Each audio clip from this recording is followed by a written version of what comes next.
तो मैं हूं गौरव तिवारी और आज हम बात करने जा रहे हैं इंडियन हिस्ट्री के उस अहम मोड़ की जब भारत पहली बार अपने ही नेताओं के हाथों से चलाया गया। जी हाँ, मैं बात कर रहा हूं इंटरिम गवर्नमेंट ऑफ इंडिया की, यानी कि अंतरिम सरकार की। वो सरकार जिसने गुलामी से आज़ादी आज़ादी तक का पुल बनाया। तो बात थी 2 सितंबर 1946 को। बनी ये सरकार भारत की पहली ऐसी कैबिनेट थी जिसमें हमारे नेताओं ने ब्रिटिश शासन से सत्ता का नियंत्रण अपने हाथों में लेना शुरू किया। तो आइए जानते हैं कि कैसे बनी ये सरकार, कौन कौन इसमें शामिल थे और कैसे इसने आज़ाद भारत की नींव रखी। तो चलिए शुरू करते हैं। तो अंतरिम सरकार में मंत्रियों को आवंटित विभाग। तो अंतरिम सरकार में मंत्रियों को आवंटित विभाग। तो सबसे पहले हम समझ लेते हैं कि एंटरिम का मतलब क्या होता है। तो देखिए, समझते हैं इंटरिम का मतलब क्या होता है। तो इंटरिम का मतलब होता है कि ऐसी सरकार जो कुछ अनिश्चित समय के लिए जो है शासन करती है, ऐसी गवर्नमेंट को बोलते हैं एंटरिम गवर्नमेंट। यानी कि ये जो सरकार होती है ये ब्रिटिश रूल और स्वतंत्र भारत के बीच का पुल थी जो है, यानी कॉन्स्टिट्यूशन बनाने से पहले की अस्थायी सरकार जिसने भारत की आज़ादी की नींव रखी। तो इसका थोड़ा बैकग्राउंड क्या है समझ लेते हैं। 1946 में कैबिनेट मिशन प्लान आता है जिसका उद्देश्य भारत को स्वतंत्र बनाना और संविधान सभा बनाना था। और ब्रिटिश सरकार ने कहा कि जब तक नया संविधान नहीं बनता है तब तक एक इंटरिम गवर्नमेंट बनाई जाएगी। और 2 सितंबर 1946 को बनी। तो आप लोग उसको नोट कर सकते हैं कि अंतरिम सरकार कब बनी थी। 2 सितंबर 1946 को बनी थी जो है। और इसे इसे किसने जो है गठित किया गया था, तो इसको गठित किया था लॉर्ड बेबल ने। इसमें 14 सदस्य थे जो है, ध्यान दीजिएगा। और जवाहरलाल नेहरू को इसका वाइस प्रेसिडेंट बनाया गया था और गवर्नर जनरल ब्रिटिश प्रतिनिधि थे। तो इतनी बात जो है बहुत इंपॉर्टेंट थी, इसको आप नोट कर लीजिए। तो चलिए आगे बढ़ते हैं। अब देखते हैं कि अंतरिम सरकार में मंत्रियों को कौन कौन से विभाग आवंटित किए गए थे। तो देखिए, जवाहरलाल नेहरू को जो मिला था वो कार्यकारी परिषद के अध्यक्ष और विदेशी मामलों के राष्ट्रमंडल थे। वल्लभ भाई पटेल को जो है गृह सूचना एवं प्रसारण मंत्री का पद मिला था। डॉक्टर जॉन मथाई को उद्योग तथा आपूर्ति का पद मिला था, है ना। और कैबिनेट मिशन के प्रस्ताव पर ही 2 सितंबर 1946 का अंतरिम सरकार का गठन किया गया था और अध्यक्ष और उपाध्यक्ष सहित इसमें जो है 15 सदस्य थे। तो पेपर में प्रश्न पूछा जा सकता है कि अंतरिम सरकार का गठन जो हुआ था किस मिशन के तहत हुआ था। तो कैबिनेट मिशन के तहत हुआ था। किस मिशन के तहत हुआ था? कैबिनेट मिशन के तहत हुआ। तो पूछेगा पेपर में कि अंतरिम सरकार का जो गठन था वो किस मिशन के तहत हुआ था। तो कैबिनेट मिशन के तहत हुआ था और इसके अध्यक्ष व उपाध्यक्ष जो थे वो कौन थे? 15 सदस्य का गठन किया गया था। और अध्यक्ष इसके थे जो है वायसराय व लॉर्ड वेबल और उपाध्यक्ष थे पंडित जवाहरलाल नेहरू। तो इतनी बातें आपको क्लियर हो गई होंगी जो है। तो चलिए आगे बढ़ते हैं। तो इस प्रकार हमने देखा जो है कि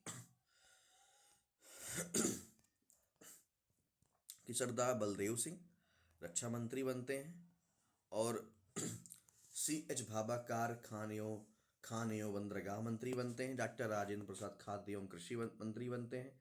तो देखते हैं, चलिए। सरदार बलदेव सिंह, देखो बल जिसके पास होता है वही रक्षा मंत्री, वही रक्षा कर सकता है। तो ऐसा याद कर लीजिए कि जिसके पास बल होगा वही रक्षा करेगा। तो सरदार बलदेव सिंह क्या थे? रक्षा मंत्री थे जो है। C.H. भाभा जो थे वो खान एवं बंदरगाह मंत्री थे।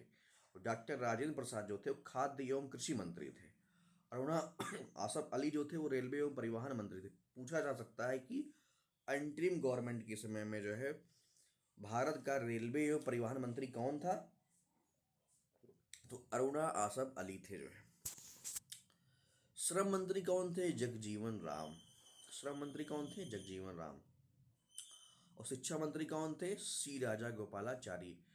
एंट्रीम गवर्नमेंट के समय में ध्यान दीजिएगा, अंतरिम सरकार के समय में जो शिक्षा मंत्री थे सी राजा गोपालाचारी थे।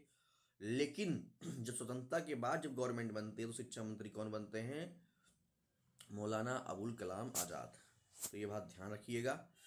तो इस प्रकार हमने देख लिया जो है, रक्षा मंत्री थे सरदार बलदेव सिंह, कारखाने एवं बंदरगाह मंत्री थे सी एच भाभा, खाद्य एवं कृषि जो मंत्री थे डॉक्टर राजेंद्र प्रसाद थे, रेलवे एवं परिवहन जो मंत्री थे अरुणा आसफ अली थे, और श्रम मंत्री जो थे जगजीवन राम थे।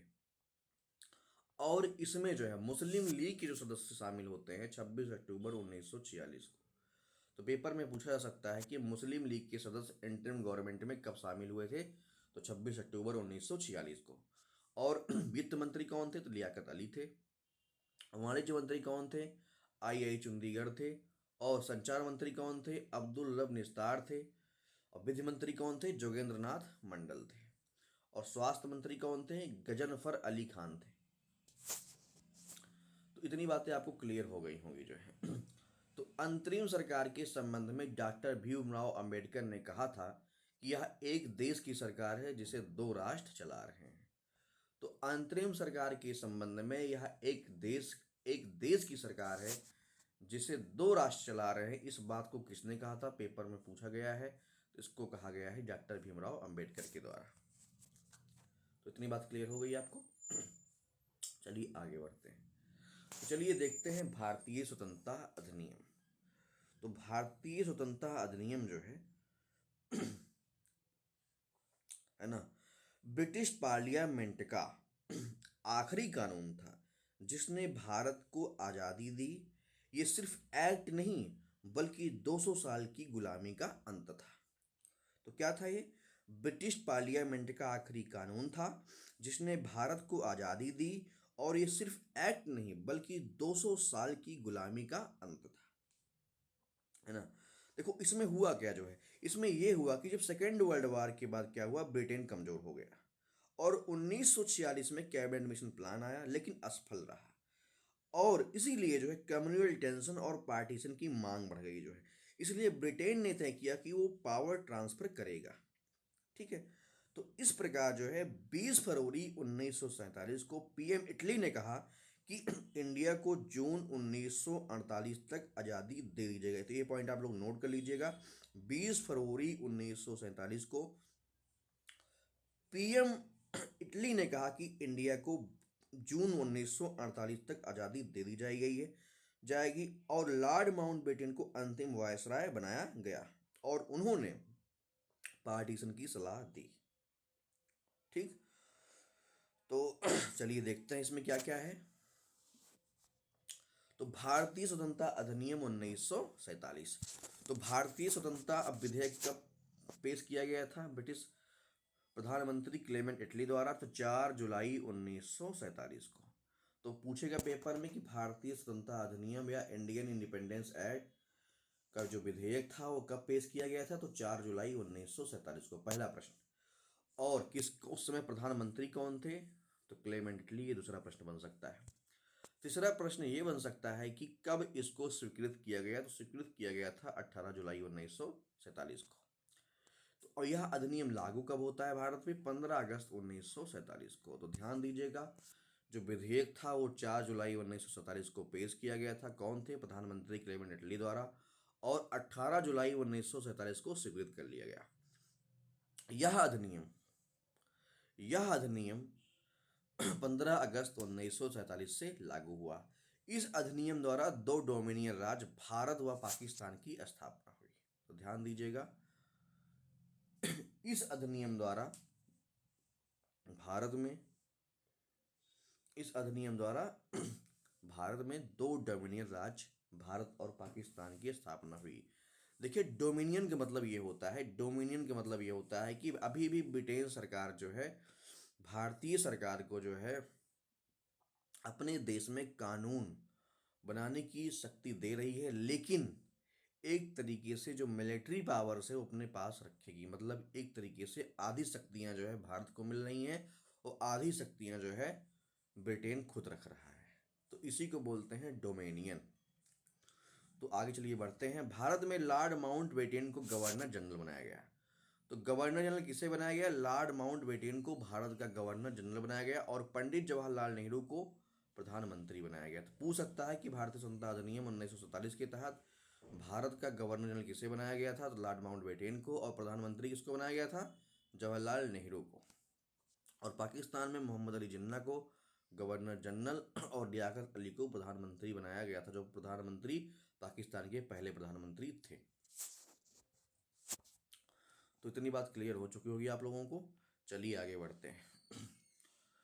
तो दो राष्ट्रों के लिए अलग अलग संविधान का गठन किया गया।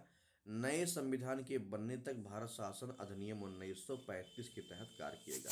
यानी कि जब तक संविधान भारत का नहीं बन जाता है तब तक जो जो प्रावधान जो है भारत शासन अधिनियम 1935 में है उसके तहत कार्य किया जाएगा। ठीक है। और देशी रियायतों को भारत या पाकिस्तान किसी भी अधिराज्य में शामिल होने की छूट दी गई इस अधिनियम के तहत। यानी कि भारत में जो भी छोटी छोटी रियासतें हैं, जो राज्य हैं, वो चाहे वो भारत में शामिल हो जाए चाहे वो पाकिस्तान में, उनको ये छूट दे दी गई थी। इतनी बात क्लियर हो गई होगी आपको। तो चलिए आगे बढ़ते हैं। भारत व पाकिस्तान राज्य की सीमा निर्धारण हेतु भारत व पाकिस्तान राज्य की सीमा निर्धारण हेतु दो सीमा आयोग, एक पंजाब सीमा आयोग और एक बंगाल सीमा आयोग का गठन किया गया, जिसका जो है सर रेडक्लिफ को बनाया गया। इतनी बातें क्लियर हो गई होगी। और दोनों राष्ट्रों को कॉमनवेल्थ यानी कि राष्ट्रमंडल से पृथक होने का अधिकार भी होगा। तो इस प्रकार जो है हमने देखा कि कैसे जो है भारतीय स्वतंत्रता अधिनियम जो है भारत को स्वतंत्र कराने में महत्वपूर्ण योगदान निभा रहा है। तो अब देखते हैं 15 अगस्त 1947 से 26 जनवरी 1950 तक भारत राजनीतिक ब्रिटिश राष्ट्रकुल का एक औपनिवेशिक राज्य था। जैसे कि मैंने बताया था कि औपनिवेशिक का मतलब होता है डोमिनियन स्टेट। तो औपनिवेशिक का मतलब ये होता है कि आधी शक्तियाँ जो है भारत के पास रहेगी और आधी शक्तियाँ जो है ब्रिटेन के पास रहेंगी। इसी को बोलते हैं औपनिवेशिक राज्य। कब से कब तक? 15 अगस्त 1947 से 26 जनवरी 1950 तक। तो पेपर में प्रश्न पूछा जा सकता है कि भारत जो है औपनिवेशिक राज्य कब तक था? तो 15 अगस्त 1947 से 26 जनवरी 1950 तक। तो इस प्रकार स्वतंत्र भारत का पहला मंत्रिमंडल कब बना था? जो है 1947 को। तो इसके जो सदस्य थे कौन थे? जवाहरलाल नेहरू जो है इनको प्रधानमंत्री बनाया गया था। जवाहरलाल नेहरू को प्रधानमंत्री, राष्ट्रमंडल, विदेशी मामले एवं वैज्ञानिक शोध का सदस्य बनाया गया था। और सरदार वल्लभ भाई पटेल को गृह, सूचना एवं प्रसारण राज्यों के मामले में बनाया गया था। और डॉक्टर राजेंद्र प्रसाद को जो है खाद्य एवं कृषि मंत्री बनाया गया था। मौलाना अबुल कलाम आजाद को क्या बनाया गया था? शिक्षा मंत्री बनाया गया था। डॉक्टर जॉन मथाई को बनाया गया था क्या? रेलवे एवं परिवहन मंत्री बनाया गया था। और इंटरिम गवर्नमेंट में शिक्षा मंत्री किसे बनाया गया था? अभी मैंने पहले बताया था, राजा गोपालाचारी को। और आर के षणमुगम शेट्टी को वित्त मंत्री बनाया गया था। और डॉक्टर भीमराव अंबेडकर को जो है विधि मंत्री बनाया गया था। तो सब याद कर लीजिए, बहुत इंपॉर्टेंट है कि स्वतंत्रता भारत का जो पहला मंत्रिमंडल था उसमें कौन कौन से सदस्य शामिल थे। तो जवाहरलाल नेहरू थे, प्रधानमंत्री थे। सरदार वल्लभ भाई पटेल गृह मंत्री, सूचना एवं प्रसारण राज्यों के मामले के थे। डॉक्टर राजेंद्र प्रसाद खाद्य एवं कृषि मंत्री थे। मौलाना अबुल कलाम आजाद शिक्षा मंत्री थे। डॉक्टर जॉन मथाई रेलवे एवं परिवहन मंत्री थे। आर के षणमुगम शेट्टी जो थे वो वित्त मंत्री थे। डॉक्टर बी राव अम्बेडकर विधि मंत्री थे। जगजीवन राम श्रम मंत्री थे जो है। और जगजीवन राम जो थे वो श्रम मंत्री थे, ध्यान दीजिएगा। और बलदेव सिंह जो थे वो भी रक्षा मंत्री थे। राजकुमारी अमृत कौर जो थी वो स्वास्थ्य मंत्री बनाई गई थी। सी.एच. भाभा जो थे वो वाणिज्य मंत्री थे। रफी अहमद किदवई जो थे वो संचार मंत्री थे। डॉक्टर श्यामा प्रसाद मुखर्जी जो है उद्योग एवं आपूर्ति मंत्री थे। और नरहर विष्णु गडगिल जो थे वो थे कार्य, खान एवं ऊर्जा मंत्री। तो इतनी बातें आपको समझ में आ गई होंगी। स्वतंत्र भारत का ये पहला मंत्रिमंडल था। तो चलिए आगे बढ़ते हैं। अब देखते हैं संविधान सभा का गठन। तो संविधान सभा का गठन जो होता है वो कैसे होता है, उसकी नींव कैसे पड़ती है। संविधान सभा का दर्शन जो था पहली बार, दर्शन मतलब झलक, तो तो पहली बार जो झलक मिलती है बाल गंगाधर तिलक के स्वराज्य विधेयक 1895 से होती है। और उसके बाद जो है भारतीय संविधान भारतीयों की इच्छा अनुसार ही होगा, ये बात किसने कही थी? महात्मा गांधी ने 1922 में कही थी। तो पेपर में प्रश्न पूछ सकता है जो है कि भारतीय संविधान भारतीयों की इच्छा अनुसार ही होगा, इस बात को किसने कहा था? तो महात्मा गांधी ने कहा था। एक स्वतंत्र देश में संविधान निर्माण का एकमात्र तरीका कौन संविधान सभा होगी, इसको किस बात में कहा गया था? एक स्वतंत्र देश में संविधान निर्माण का एकमात्र तरीका संविधान सभा होगी, इस बात को कहाँ कहा गया था? त्रिपुरी अधिवेशन 1854 में, सॉरी 1939 में। एक स्वतंत्र देश में संविधान निर्माण का एकमात्र तरीका संविधान सभा होगी, इस बात को त्रिपुरी अधिवेशन वर्ष 1939 में कहा गया था। और क्रिप्स मिशन 1942 ने सर्वप्रथम संविधान सभा के गठन की बात को स्वीकार किया था। और किस मिशन ने संविधान सभा के गठन की बात को स्वीकार किया था? तो था क्रिप्स मिशन। और व्यवहारिक रूप जो इसको मिला था वो कैबिनेट मिशन 1946 के तहत दिया गया था। और जी ऑस्टिन ने अपनी पुस्तक में द इंडियन कॉन्स्टिट्यूशन में कहा है कि संविधान सभा कांग्रेस थी और कांग्रेस भारत थी। तो पूछा जा सकता है कि द इंडियन कॉन्स्टिट्यूशन जो पुस्तक है इसको किसने लिखा था? तो जी ऑस्टिन ने लिखा था। और इसमें कहा क्या था? इसमें कहा था कि संविधान सभा कांग्रेस थी और कांग्रेस भारत थी, इसलिए को पूछा भी गया है। तो चलिए, इस प्रकार से जो है हमने देखा कि संविधान सभा का गठन जो है ऐतिहासिक पृष्ठभूमि क्या रही है। तो अब थोड़ा आगे देख लेते हैं इसको जो है। तो संविधान सभा का जो चुनाव होता है उसमें जो है कुल कितने सदस्य होते हैं? 89 सदस्य होते हैं। 389 सदस्य होते हैं जब संविधान सभा का चुनाव होता है। ब्रिटिश प्रांतों से जो है 292, देसी रियासतों से 93, कमिश्नरी क्षेत्र से 4, संप्रदाय के आधार पर 213, मुस्लिम कितने थे? 79, और सिख कितने थे? 4, और विभिन्न वर्गों का प्रतिनिधित्व कितना था? 74। महिला सदस्य कितनी थी? 15। ध्यान दीजिएगा, पूछा गया पेपर में कि संविधान सभा का जब चुनाव हुआ था तो कितनी महिला सदस्य थी? तो 15। अनुसूचित जाति कितने थे? 26, और अनुसूचित जनजाति कितने थे? 33। चुनाव का परिणाम क्या था? चुनाव का जो परिणाम जो रिजल्ट आता है तो कांग्रेस को 208 सीटें मिलती हैं, मुस्लिम लीग को 73 मिलती हैं, निर्दलीय सदस्य 8 होते हैं और अन्य सदस्य 7 होते हैं। तो इतनी बात क्लियर हो चुकी होगी आप लोगों को। तो चलिए आगे बढ़ते हैं। संविधान सभा में फ्रैंक एंथोनी ने जो है एंग्लो इंडियन तथा पीएच मोदी ने पारसी समुदाय का प्रतिनिधित्व किया था। देखो सोचो आप, संविधान सभा में जो है फ्रैंक एंथोनी एक सदस्य थे जिन्होंने एंग्लो इंडियन तथा पीएच मोदी ने पारसी समुदाय का प्रतिनिधित्व किया था। ठीक है, देखो एंग्लो इंडियन उसको बोलते हैं जो किसी बाहर देश से आकर के इंडिया में बस जाता हो, इंडिया की सिटीजनशिप ले लेता हो, उसको बोलते हैं एंग्लो इंडियन। तो एंग्लो इंडियन जो थे वो कौन थे? फ्रैंक एंथोनी थे। और पीएच मोदी ने क्या थे? ये जो है पारसी समुदाय का प्रतिनिधित्व किया जो है। तो इतनी बातें क्लियर हो चुकी होगी आप लोगों को।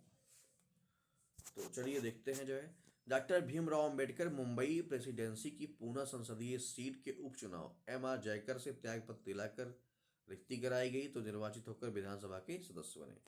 महात्मा गांधी, ध्यान दीजिएगा यहाँ सबसे इंपॉर्टेंट, महात्मा गांधी और मोहम्मद अली जिन्ना संविधान सभा के सदस्य नहीं थे।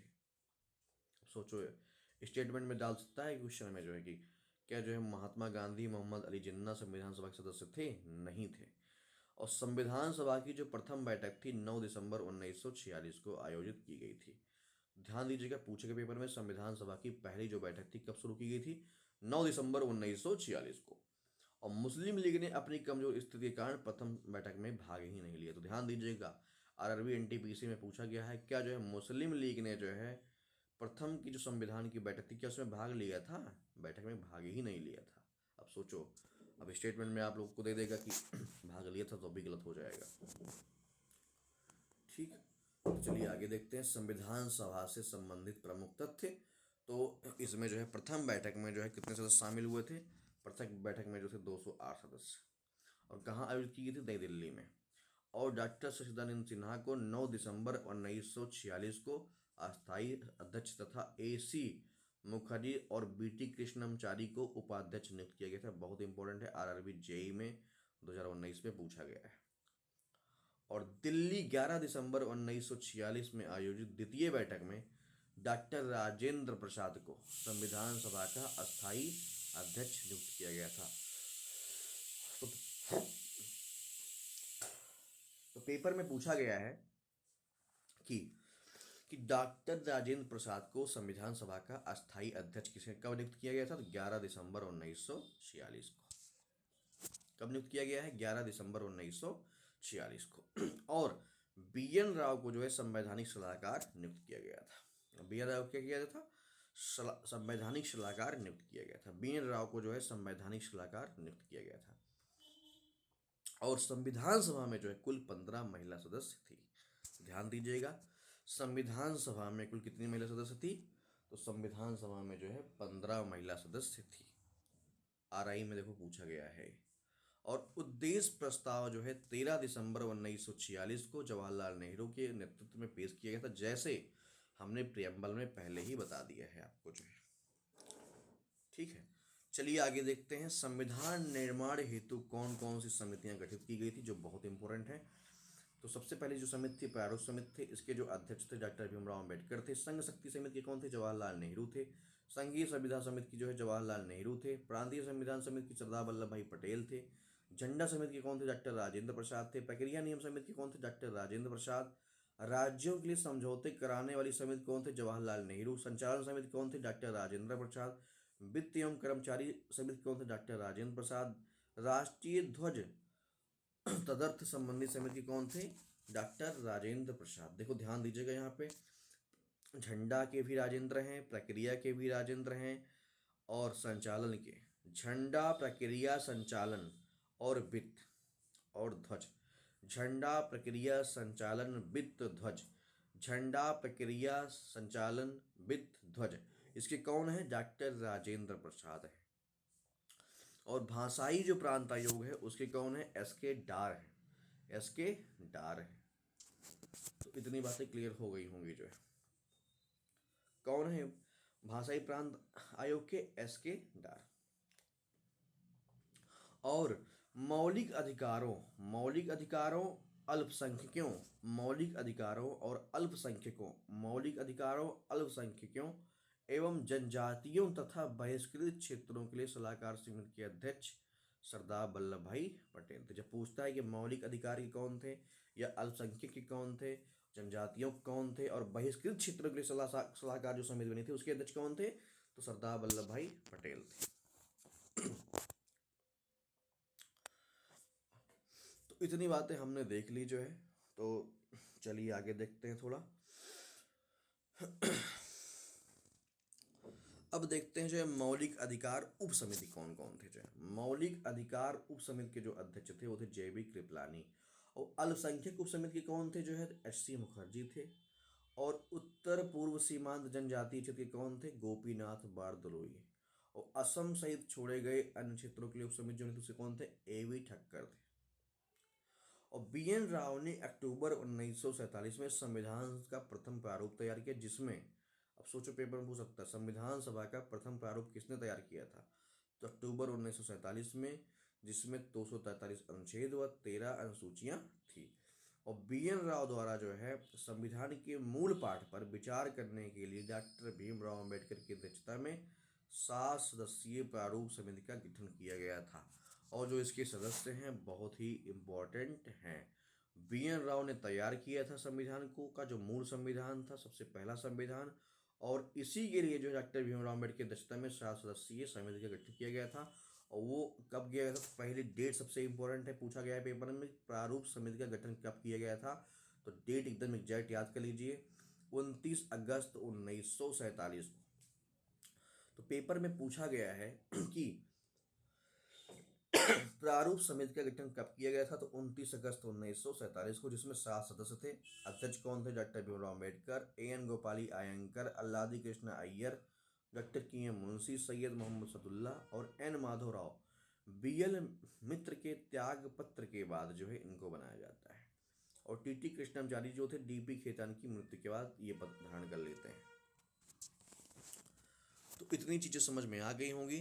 तो प्रारूप समिति का गठन जो किया गया था 29 अगस्त 1947 को किया गया था, और इसके जो अध्यक्ष थे डॉक्टर भीमराव अम्बेडकर थे, और एन गोपाल स्वामी अयंगर थे, Alladi Krishna Swami Iyer, doctor K M Munshi, Syed Mohammad Saadulla, N Madhavrao, BL Mitra के त्यागपत्र के बाद, और टीटी कृष्णमाचारी डीपी खेतान की मृत्यु के उपरांत बनाए जाते हैं। तो इसको समझते हैं आगे। तो ये सब चीज़ें आपको याद हो गई होंगी कि प्रारूप समिति का गठन जो है कब किया गया था, 29 अगस्त 1947 को किया गया था। डॉक्टर भीमराव अम्बेडकर अध्यक्ष थे, एन गोपाल स्वामी अय्यर इसके सदस्य, डॉक्टर के एम मुंशी सदस्य थे, सैयद मोहम्मद सादुल्ला, एन माधवराव, टीटी कृष्णमाचारी। तो संविधान सभा की जो है कि जो प्रारूप पर 3 वाचन हुए थे जो है, तो प्रथम वाचन मतलब जो है चर्चा, तो जो पहली चर्चा हुई थी 4 नवंबर 1948 लेकर के 9 नवंबर 1948। द्वितीय वाचन जो हुआ था वो था 15 नवंबर 1948 लेकर 17 अक्टूबर 1949 तक। तृतीय वाचन जो हुआ था 14 नवंबर 1949 से 26 नवंबर 1949 तक। तो तृतीय वाचन में ध्यान दीजिएगा, पूछा गया है पेपर में किस किस वाचन में जो है ये संविधान सभा को जो है अंगीकृत और अधिनियमित और आत्मर्पित किया गया था। तीसरे वाचन में जो है, तो भारतीय संविधान को 26 नवंबर 1949 को संविधान सभा द्वारा अंगीकृत, अधिनियमित और आत्मर्पित किया गया था। किस वाचन द्वारा? तृतीय वाचन द्वारा। ध्यान दीजिएगा, यहाँ पे बहुत इंपॉर्टेंट है, मोस्ट इंपॉर्टेंट। और संविधान सभा के 284 सदस्यों ने संविधान पर हस्ताक्षर किए, और इसमें 8 महिला सदस्य थी जो है। संविधान सभा के 284 सदस्यों ने, कितने सदस्यों ने हस्ताक्षर किए थे? 284 सदस्यों ने हस्ताक्षर किए थे, और 8 महिला सदस्य थी जो है। और जिसमें श्रीमती सरोजिनी नायडू, हंसा मेहता, दुर्गाबाई देशमुख प्रमुख महिला सदस्य रही। अब देखो ध्यान दीजिएगा कि संविधान सभा की जो बन जाती है तो उसमें कौन कौन सी प्रमुख महिला सदस्य थी जो है, तो श्रीमती सरोजिनी नायडू, हंसा मेहता, दुर्गाबाई देशमुख प्रमुख महिला सदस्य रही। और संविधान के निर्माण में कितने समय लगा था? 2 वर्ष 11 माह 18 दिन। और कितने अधिवेशन हुए थे? कुल 11 अधिवेशन हुए थे। और मूल संविधान में पूछा गया कितने अनुच्छेद थे? 395 अनुच्छेद, 8 अनुसूचियां और 22 भाग। तो इतनी बात समझ में आ चुकी होंगी आप लोगों को। तो चलिए आगे बढ़ते हैं। संविधान के कुल 16 अनुच्छेद, 5, 6, 7, 8, 9, 10, 9, 60, 324, 366, 367, 379, 388, 391, 92, 93, 94, 26 नवंबर 1949 यानी कि भारतीय संविधान को अंकित करने की तिथि से तथा शेष अनुच्छेद 26 जनवरी 1950 से लागू किए गए। अब देखिए,